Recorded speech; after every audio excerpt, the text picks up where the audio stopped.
Good morning student. आज हिंदी में हम पार्ट 3.4 रीढ़ की हड्डी रीड करेंगे। रीढ़ की हड्डी के लेखक हैं जगदीश चंद्र माथुर जी। ये एकांकी है ना। तो जगदीश चंद्र माथुर जी का जो जीवन परिचय है वो देख लेते हैं। सुपरिचित नाटककार जगदीश चंद्र माथुर जी का जन्म सन 16 जुलाई 1917 ईस्वी को उत्तर प्रदेश के खुर्जा जिला बुलंदशहर में हुआ। उन्होंने ऐतिहासिक और सामाजिक पृष्ठभूमि पर आधारित नाटक लिखे हैं।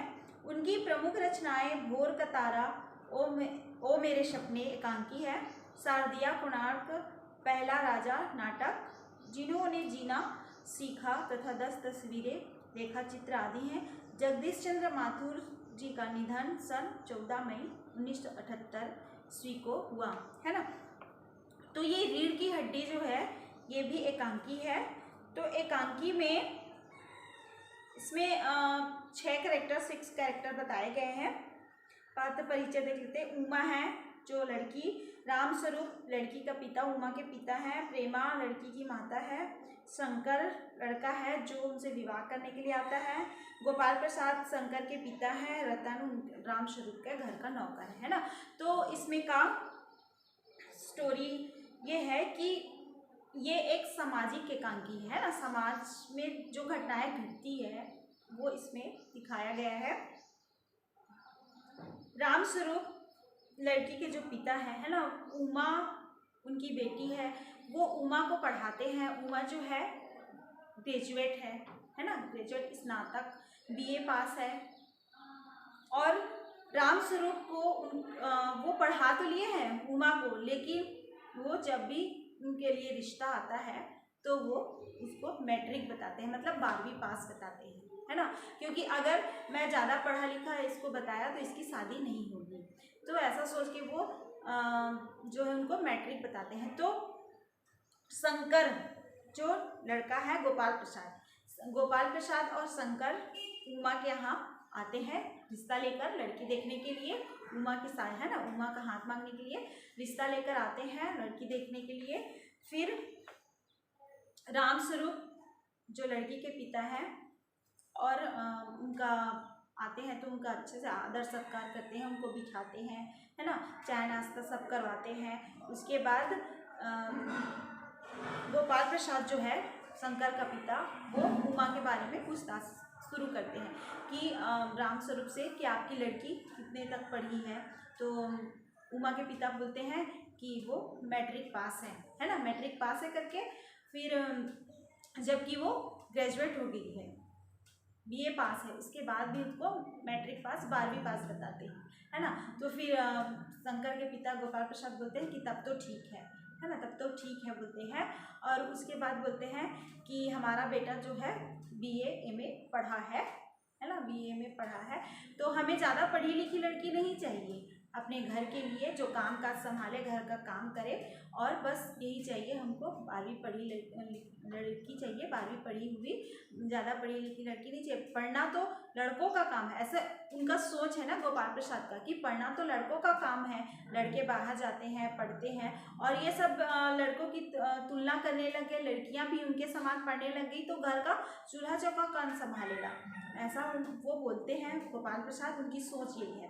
फिर राम स्वरूप भी उनकी हाँ में हाँ मिलाते हैं, आप सही बोल रहे हैं ना, कि लड़कियां जो है उनको ज़्यादा नहीं पढ़ना लिखना चाहिए, और उनको घर का काम संभालना चाहिए, घर का चूल्हा चौका करना चाहिए। और ऐसी बातचीत करते करते उनका जो है वो समय जो है ना व्यतीत हो रहा था। फिर गोपाल प्रसाद जी राम स्वरूप से बिजनेस की बात करते हैं। वो शादी को बिजनेस समझते हैं कि लेन देन की बात हो जाए, बिजनेस की बात हो जाए। इस बात से राम स्वरूप जो है डर जाते हैं कि पता नहीं दहेज में इन लोग क्या क्या मांगेंगे, है ना। वो तो राम स्वरूप पहले से डरे थे कि उनकी बेटी को वो ज़्यादा पढ़ा लिए थे, तो मेरी बेटी से कौन शादी करेगा, कौन इसके लिए रिश्ता आएगा, इसका शादी जो है लगेगा कि नहीं। इसीलिए वो ग्रेजुएट को मैट्रिक बताते हैं, 12वीं पास बताते है ना। तो बिजनेस की बात सुनकर वो डर जाते हैं कि क्या क्या डिमांड करेंगे, उनका बेटा इतना पढ़ा लिखा है, क्या क्या डिमांड करेंगे, और पता नहीं क्या क्या मांगेंगे मुझसे करके। फिर ऐसी बात करते करते जो है चाय नाश्ता होता है उनका। नाश्ते के बाद क्या बोलते हैं, उमा आती है ना, चाय लेकर उमा आती है। तो फिर उमा जो है वो चश्मा लगाती है ना, उमा चश्मा लगाती है। उसके बाद हाँ, उमा चश्मा लगाती है। तो जब वो नीचे सिर करके आती है ना, फिर वैसे ही थोड़ा सा सिर ऊपर होता है तो उसका चश्मा देख लेते हैं ये दोनों जो है, शंकर और उसके पिताजी गोपाल प्रसाद। फिर उसका चश्मा देखकर उनको डाउट होता है ना। तो फिर वो राम स्वरूप से पूछते हैं कि आपकी बेटी कितना, फिर से उनको डाउट होता है तो आपकी बेटी कितनी पढ़ी है। तो राम स्वरूप बोलते हैं कि मैट्रिक पास है करके। फिर उमा से कुछ सवाल करते हैं कि तुमको सिलाई कढ़ाई आता है, घर का काम आता है, खाना बनाना आता है, वगैरह वगैरह ऐसी सवाल करते जाते हैं। तो हाँ, इनाम कुछ जीते हो ऐसा करके है ना, पढ़े हो तो खेल कूद वगैरह और ऐसी कुछ में इनाम जीते हो कि नहीं। तो वो हाँ में हाँ मिलाती रहती है ना। फिर पढ़ाई के लिए फिर वही बात आता है। तो उमा बोल देती है कि मैं ग्रेजुएट हूँ, है ना, ग्रेजुएट हूँ। फिर गोपाल प्रसाद जी हैं, राम स्वरूप से कहते हैं कि आपने हमें धोखा दिया, है ना, आपने हमें धोखा दिया। और क्या बोलते हैं, आपकी बेटी तो ग्रेजुएट पढ़ी है और आपने मैट्रिक बताया है, आपने धोखा दिया। तो उमा जो है उसको, शंकर को पहचान लेती है ना। शंकर जो है एक बार गर्ल्स हॉस्टल में, वो गर्ल्स हॉस्टल में घुसा था और वहाँ गर्ल्स हॉस्टल की नौकरानी से माफ़ी मांगते हुए वो पकड़ा गया था ना, क्षमा मांग रहा था। तो उमा देखी थी गर्ल्स हॉस्टल में उसको, वो मार भी बहुत खाया था, है ना। तो वो चरित्रहीन था, शंकर जो था वो चरित्रहीन था और चरित्रहीनता की वजह से वो वहाँ पे गर्ल्स हॉस्टल में घुसा था और वहाँ मार खाया था। तो उमा उसको पहचान लेती है ना। फिर राम स्वरूप जी जो है बोलते हैं कि ग्रेजुएट नहीं है, मैट्रिक है। तो उमा बोलती है कि नहीं, मैं बीए पास हूँ, है ना, मैं बीए पास हूँ, इस तरह उमा बोलती है। फिर गोपाल प्रसाद राम स्वरूप को कि आपने हमें धोखा दिया, आपकी बेटी ग्रेजुएट है और आपने हमें मैट्रिक बताया, हम 1 मिनट यहाँ नहीं रुकेंगे, चलो बेटा करके वो अपने बेटे को लेकर निकलने लगते हैं। फिर उमा वहीं पे बोलती है हाँ, मैं मैट्रिक पास ग्रेजुएट हूँ, है ना, तो मैंने कोई गुनाह नहीं किया है पढ़ के, है ना, आज मेरा अस्तित्व है, मेरा वजूद है, मैं क्या बोलते हैं ग्रेजुएट पास हूँ। आपका बेटा पढ़ा है कि नहीं आप ये पता लगाइए, है ना, आपका बेटा बाहर में पढ़ रहा, आप ये जानते हो कि आपका बेटा बाहर में पढ़ा, लेकिन वो पास हुआ है कि नहीं हुआ है, वो तो एक बार गर्ल्स हॉस्टल में पकड़ा गया है, मार भी खाया है। तो आप ये उसको पता लगाइए, जाइए और अपने बेटे के अपने बेटे के चरित्र के बारे में पता करिए, उनकी रीढ़ की हड्डी है कि नहीं ये पता करिए, उसका अस्तित्व है ना, उसका अस्तित्व है कि नहीं ये पता करिए, उसका बैकबोन है कि नहीं ये पता करिए।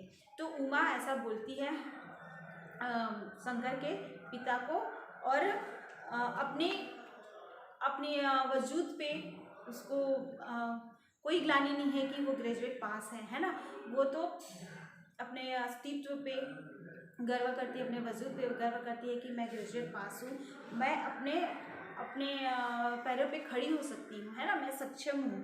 तो उमा जो है वो सामाजिक पीड़ा का शिकार हुई, है ना, सामाजिक पीड़ा का शिकार हुई।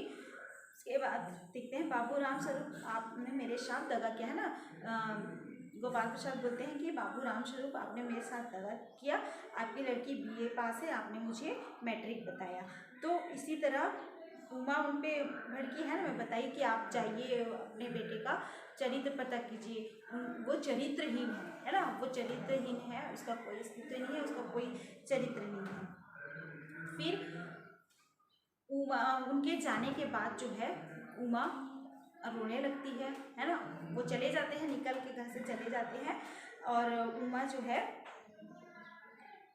रोने लगती है, अपना हथेली में मुंह छिपाकर रोने लगती है। इसके बाद यहाँ पे खत्म हो जाता है कहानी, है ना।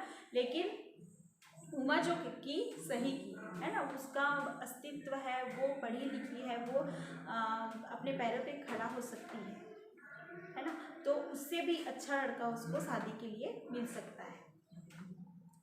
तो ये है कि लड़कियों की जो योग्यता है वो दबाया जाता था, उसको छिपाया जाता था, है ना, तो ये सही नहीं था। तो इस एकांकी के माध्यम से यही बताया गया है कि लड़कियां जो है पहले जो बहुत समझी जाती थी, उनका जल्दी से शादी कर दो, विदा कर दो, ये है ना, ये वो ऐसे करके बस घर की चार दीवारी में रहे, घर का काम करे, लेकिन उनको भी अपना जीवन जीने का अधिकार है ना। तो आज जो है लड़कियां हर क्षेत्र में आगे हैं, हर वर्क कर रही है, हर जॉब पे है, ठीक है। तो इसी तरह ये जो चैप्टर है वो ख़त्म हुआ। Okay, thank you.